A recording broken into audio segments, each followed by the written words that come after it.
रहस्यमयी महल की भूतनी। अरावली की पहाड़ियों के बीच स्थित एक प्राचीन महल की कहानी है। इस महल का नाम था चंद्रमहल और यह अपने अद्वितीय वास्तुकला और अद्भुत कला के कारण प्रसिद्ध था। लेकिन सालों से यह भी मशहूर था अपनी भूतिया कहानियों के लिए। इस महल का निर्माण राजा वीर प्रताप सिंह ने करवाया था, जो अपने समय के बहुत ही वीर और बहादुर राजा थे।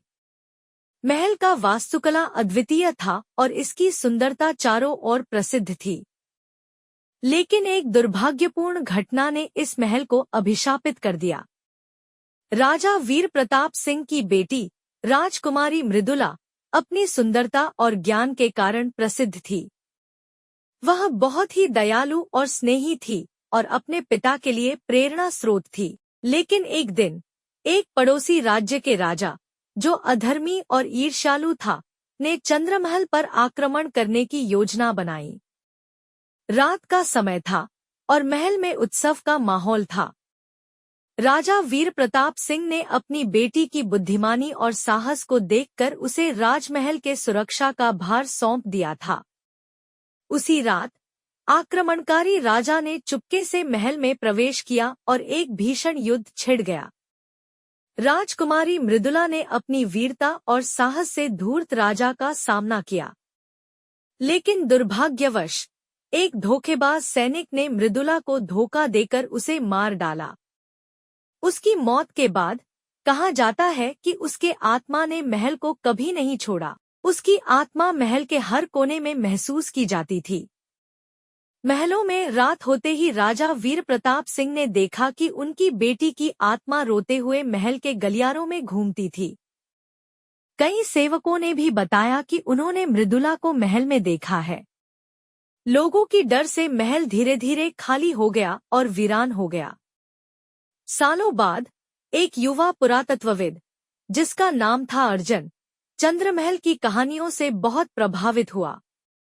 अर्जुन बहुत ही साहसी और जिज्ञासु था और उसने ठान लिया कि वह इस रहस्य को सुलझा कर रहेगा। अर्जुन ने महल का दौरा किया और वहां की हर कोने को बारीकी से देखा। उसे महल की सुंदरता और गरिमा से मोहित हो गया। लेकिन रात होते ही उसे अद्भुत और रहस्यमयी आवाजें सुनाई देने लगी। अर्जुन निडर था। उसने उन आवाजों का पीछा करना शुरू किया। रात के बीच अर्जुन ने राजकुमारी मृदुला की आत्मा को देखा। वह आत्मा ध्वस्त और पीड़ित दिखाई दी। अर्जुन ने उसके साथ बातचीत करने की कोशिश की और उसे निडरता से आश्वासन दिया कि वह उसकी मदद करेगा। मृदुला की आत्मा ने अर्जुन को बताया कि उसकी आत्मा तभी शांत होगी जब अधर्मी राजा और उसके सैनिकों को उनकी करनी का एहसास हो जाएगा। अर्जुन ने यह सबक लिया और उसने इतिहास के पन्नों को खंगाला। अर्जुन ने बहुत खोजबीन की और आखिरकार एक दिन उसने उस अधर्मी राजा के वंशजों के भयावह कर्मों का पर्दाफाश किया। वह सबूत लेकर चंद्रमहल लौटा और वहां एक बड़ा अनुष्ठान कर मृदुला की आत्मा को शांति दी। उस घटना के बाद चंद्रमहल की भयंकर कहानियां समाप्त हो गईं। लोगों ने फिर से महल में आना जाना शुरू किया और उसकी सुंदरता का आनंद लिया। अर्जुन की बहादुरी और असाधारण कथा ने उसे एक महानायक बना दिया।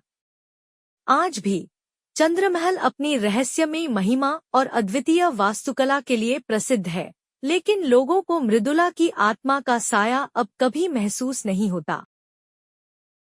हमारी कहानी पूरी सुनने के लिए आपका शुक्रिया। अगर हमारी कहानी अच्छी लगे तो लाइक करना मत भूलें। अगर और भी अच्छी कहानी सुनना चाहते हैं तो हमें सब्सक्राइब करें। Thank you.